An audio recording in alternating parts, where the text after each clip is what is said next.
दोस्तों आज हम एक्सप्लेन करेंगे 2022 की एक American supernatural horror film Prey for the Devil को। इसे डायरेक्ट किया है डैनियल स्टैम ने। यह फिल्म डेविल एंड एक्सॉर्सिज्म पर बेस्ड है। तो चलिए मूवी शुरू करते हैं। फिल्म की शुरुआत में हम एन नाम की एक बच्ची को देखते हैं जो अपने कमरे में डरी और सहमी हुई गॉड से प्रे कर रही होती है। एन की मॉम बाहर से दरवाज़ा नॉक कर रही होती है लेकिन एन दरवाज़ा नहीं खोलती, जिसके बाद एन की मॉम बहुत ही डरावने तरीके से दरवाजे पर अपना सिर पीटने लगती है, जिससे हमें पता चलता है कि एन असल में अपनी मॉम से ही डर रही थी क्योंकि उसकी मॉम को किसी डीमन ने पजेस किया है।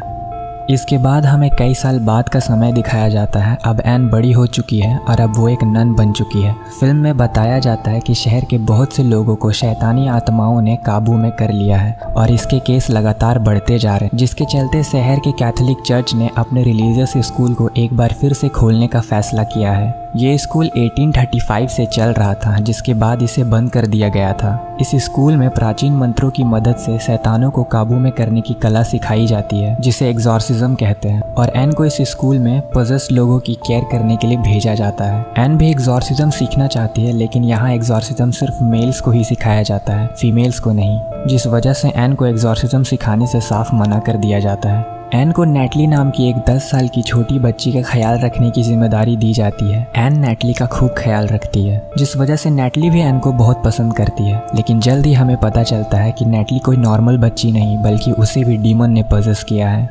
रात के समय जब एन अपने कमरे में सोने के लिए जाती है तो उसे कॉरिडोर में किसी के रोने की आवाज़ सुनाई देती है और जब वो कॉरिडोर में आकर देखती है तो वहाँ कोई नहीं होता। लेकिन वो जैसे ही पीछे मुड़ती है तो उसके सामने नेटली खड़ी होती है, जिसे देखकर एन भी चौंक जाती है क्योंकि यहाँ सभी पजेस्ड लोगों को कमरे में बंद करके रखा जाता है। सिर्फ कुछ खास लोग ही रात के समय उनका दरवाज़ा खोल सकते हैं।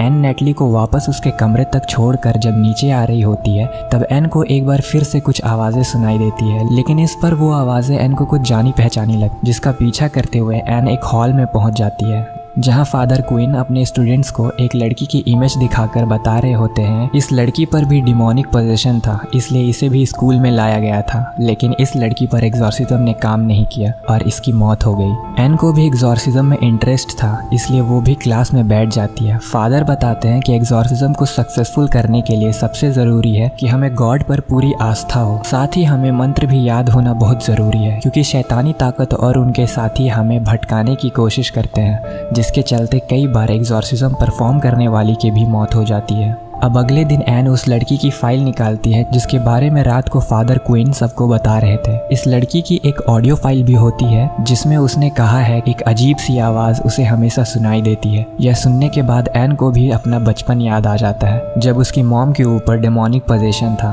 दरअसल एन की मॉम को भी कोई आवाज़ सुनाई देती थी जो उसे हमेशा कहती थी कि मैं यहाँ पर तुम्हें नहीं बल्कि तुम्हारी बेटी को लेने आया हूँ, क्योंकि वो गॉड की एक सोल्जर है जो एक दिन हमारे खिलाफ लड़ेगी। एन लाइब्रेरी में और भी लोगों की रिकॉर्ड्स पढ़ना चाहती है लेकिन लाइब्रेरी की नन एन को किसी का भी रिकॉर्ड देने से साफ मना कर देती है। हेड नन उसे फादर की क्लास में भी जाने से मना करती है। एन कहती है कि हमेशा मेल ही क्यों एक्सॉर्सिज्म करते हैं, फीमेल भी इसे कर सकती है और मैं इसे सीखना चाहती हूँ। तभी यहाँ पर फादर क्वीन भी आ जाते हैं जिसकी क्लास में एन रात को गई थी। फादर क्वीन एन का साथ देते हुए कहते हैं कि अगर एन ऐसा चाहती है तो हमें उसे सीखने देना चाहिए, लेकिन हेड नन कहती है कि हम एन को नहीं सिखा सकते, ऐसा करने से एन की जान को भी खतरा हो सकता है। इसके बाद हम देखते हैं कि एन एक बूढ़े पेशेंट की देखभाल कर रही होती है और तभी वो आदमी कुछ गुनगुनाने लगता है, जिसे सुनकर एन डर जाती है क्योंकि वो वही धुन थी जो उसकी मॉम बचपन में गुनगुनाया करती थी। इसके बाद वो आदमी एन पर हमला कर देता है और बड़े ही क्रीपी तरीके से एन को पकड़कर डांस करने लगता है। पर इससे पहले कि वो आदमी एन को कुछ नुकसान पहुंचाता, वो आदमी खुद ही बेहोश हो जाता है। और अब यहाँ की हेड नन और फादर को स्कूल प्रीस्ट अपने पास बुलाते हैं और बताते हैं कि वो पोजेशन जो आज से सालों पहले खत्म हो चुका था, एन की वजह से वो फिर से शुरू हो चुका है। जिसके बाद हेड नन कहती है कि हमें एन को वापस वेटिकन भेज देना चाहिए जहाँ से वो आई है। फादर क्वीन कहते हैं कि ऐसा करने से कुछ नहीं होगा, वो शैतान उसका पीछा नहीं छोड़ेगा।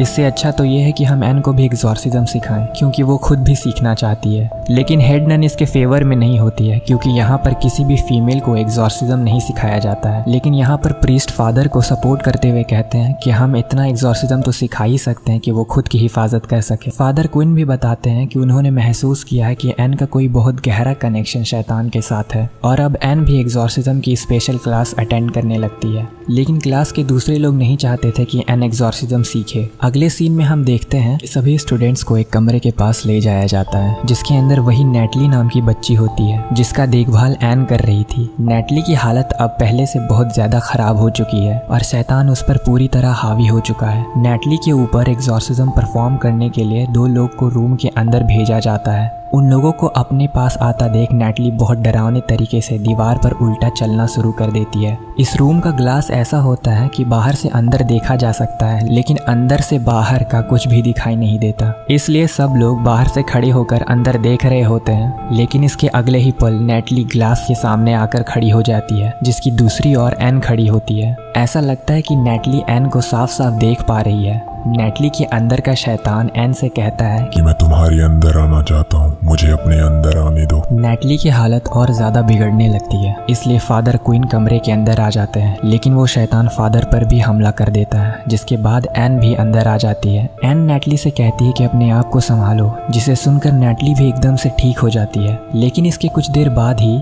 नेटली के बाल उसी के मुंह के अंदर जाना शुरू हो जाते हैं। इसके बाद 2 स्टूडेंट्स अंदर आते हैं और नेटली के बाल को उसके मुंह से खींचकर बाहर निकालते हैं, जिसे एक डेमोनिक हाथ अंदर खींच रहा होता है। जिसके बाद फादर यहाँ पर पवित्र मंत्रों का उच्चारण करके नेटली को शांत कर देते हैं। रात को एन एक बार फिर से नेटली के पास जाती है और उससे पूछती है कि अब तुम कैसी हो। नेटली बताती है कि अभी अभी मैंने बहुत ही डरावना सपना देखा जिसमें मैं एक ऐसे जगह पर चली गई थी जहाँ बहुत सारी आत्माएं थी। वो सब के सब बुरी तरह से चिल्ला रहे थे। वहाँ की एक आवाज मुझे भी वैसा करने के लिए कह रही थी और उन लोगों में मैंने तुम्हें भी देखा। नेटली की यह बात सुनकर एन थोड़ी परेशान हो जाती है। इसके बाद एन और भी दूसरे सीरियस केसेस की फाइल निकालकर उनके बारे में जानने की कोशिश करती है, जिससे उसे पता चलता है कि जितने भी लोगों के ऊपर डेमोनिक पोजेशन होता है वो सभी लोग धीरे धीरे अंदर से टूट जाते हैं, उनकी हालत खराब हो जाती है, जिसके बाद वो मारे जाते हैं। यहाँ पर एन एक लड़की का वीडियो रिकॉर्डिंग भी देखती है जिसमें वो लड़की बताती है कि शैतान हमें हमारी गुनाहों और उसकी शर्मिंदगी के बारे में एहसास दिलाता है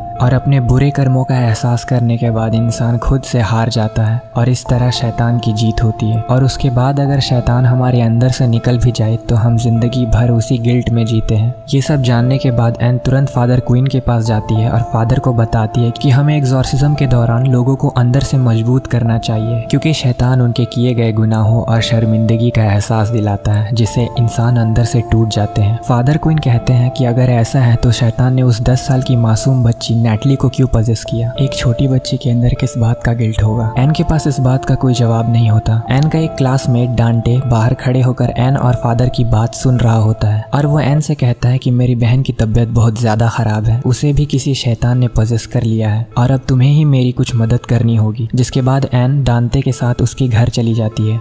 एन उस पजेस लड़की को विश्वास दिलाती है कि तुमने कोई गुनाह नहीं किया और गॉड अब भी तुमसे प्यार करते हैं। ये सब सुनकर उसकी बहन ठीक होने लगती है, जिससे शैतान को बहुत गुस्सा आ जाता है और वो उस लड़की के ऊपर हावी हो जाता है। लेकिन अब क्योंकि डांटे की बहन के अंदर कोई गिल्ट और शर्मिंदगी नहीं होती, इसलिए शैतान उससे हार जाता है और इस तरह से एन उस लड़की की जान बचा लेती है। घर से निकलने के बाद एन डांटे को बताती है कि मेरी मॉम के डेथ के बाद मुझे एक अमीर फैमिली ने अडॉप्ट किया था, लेकिन कुछ साल बाद मैं बिना शादी के प्रेग्नेंट हो गई, जिससे उस फैमिली की बहुत बेइज्जती हुई और उन्होंने मुझे घर से निकाल दिया। उसके बाद मैंने एक बच्ची को जन्म दिया, लेकिन नन्स ने उसे मुझसे ले लिया क्योंकि मैं उसकी देखभाल नहीं कर सकती थी। और तब मैंने ये तय किया कि एक दिन मैं भी एक नन बनूंगी और लोगों की मदद करूंगी। मैंने अपनी बेटी के पास एक क्रॉस छोड़ दिया था जो बचपन में मेरी मॉम ने मुझे दिया था। मुझे लगता है कि वो मेरा गुनाह था जिसके लिए ईश्वर ने मुझे कभी माफ नहीं किया है। जिस पर दांते कहता है कि मुझे ऐसा नहीं लगता, मैंने कई बार तुम्हारे अंदर गॉड की झलक देखी है, वो तुम्हें बहुत पहले ही माफ कर चुके हैं। वो दोनों बात करते हुए स्कूल वापस आ जाते हैं।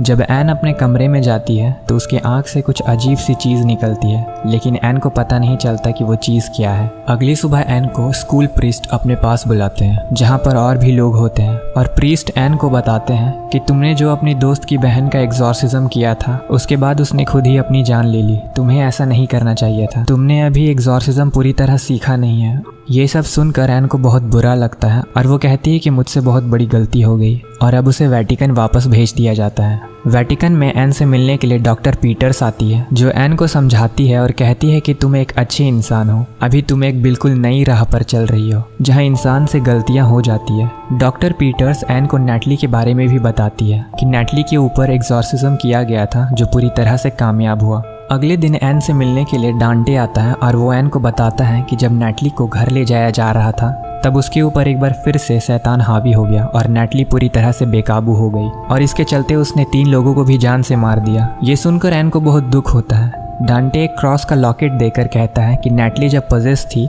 तब उसने मुझे यह क्रॉस का लॉकेट दिया था और कहा था कि मैं ये तुम तक पहुंचा दूं। एन के उस क्रॉस को देखने के बाद हमें मूवी का सबसे बड़ा प्लॉट रिवील होता है। उस क्रॉस को देखने के बाद एन समझ जाती है कि नैटली उसकी बेटी है। क्रॉस उसकी मॉम का होता है जो उसने अपनी बच्ची के हाथ पर रखा था और अब हमें समझ आ जाता है कि क्यों शैतान ने एन की बेटी नैटली को अपना शिकार बनाया था। शैतान चाहता है कि एन को उसके गुनाहों का एहसास हो और वो भी अंदर से कमज़ोर हो जाए, जिसके बाद वो पूरी तरह से शैतान के कब्जे में आ जाएगी। एन अपनी बेटी नैटली को किसी भी कीमत पर बचाना चाहती है, इसलिए वो भी उस जगह पहुंच जाती है जहाँ पर 1835 से ऐसे लोगों पर एग्जॉर्सिज्म किया जाता है जो बहुत ही खतरनाक हो चुके हैं। नैटली को सलाखों के पीछे रखकर उस पर एग्जॉर्सिज्म परफॉर्म किया जा रहा होता है, लेकिन एग्जॉर्सिज्म का उस पर कोई भी असर नहीं होता। एन वहां पर आ जाती है और एन को अपने सामने देखने के बाद शैतान पूरी तरह से बाहर आ जाता है जो नैटली के ऊपर एग्जॉर्सिज्म कर रहे 2 लोगों को मार देता है और अब शैतान के सामने एन आ जाती है। एन नैटली को शांत करने की कोशिश करती है पर नैटली के अंदर अभी भी शैतान होता है।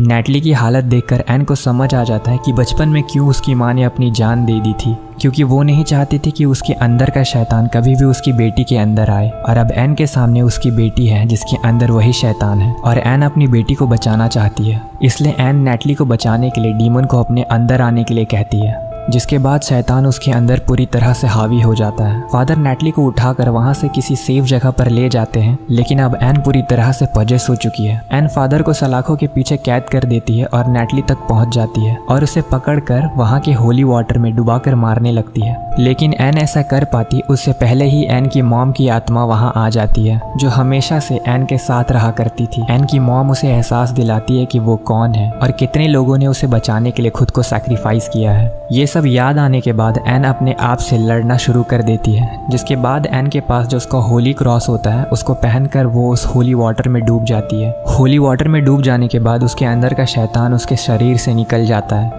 जिसके बाद हमें सीधा हॉस्पिटल का सीन दिखाया जाता है। एन हॉस्पिटल में है और यहाँ पर नैटली एन से मिलने आती है, लेकिन एन नैटली को नहीं बताती कि वो उसकी असली मॉम है। एन नैटली से कहती है कि मैं तुम्हारे लिए बहुत खुश हूँ और तुम अब पूरी तरह से ठीक हो चुकी हो। इसके बाद नैटली उनके साथ चली जाती है जिन्होंने नैटली को अडॉप्ट किया था। एन भी अपने स्कूल चली जाती है जहाँ उसे एग्जॉर्सिज्म सीखने की दोबारा से परमिशन मिल जाती है ताकि वो लोगों की मदद कर सके। एंड सीन में हम देखते हैं कि जब एन अपनी कार में बैठकर कहीं जा रही होती है तब रास्ते में एक औरत उसे लगातार घूरे जा रही होती है, जिससे हम अंदाज़ा लगा सकते हैं कि वो शैतान अभी भी एन का पीछा कर रहा है।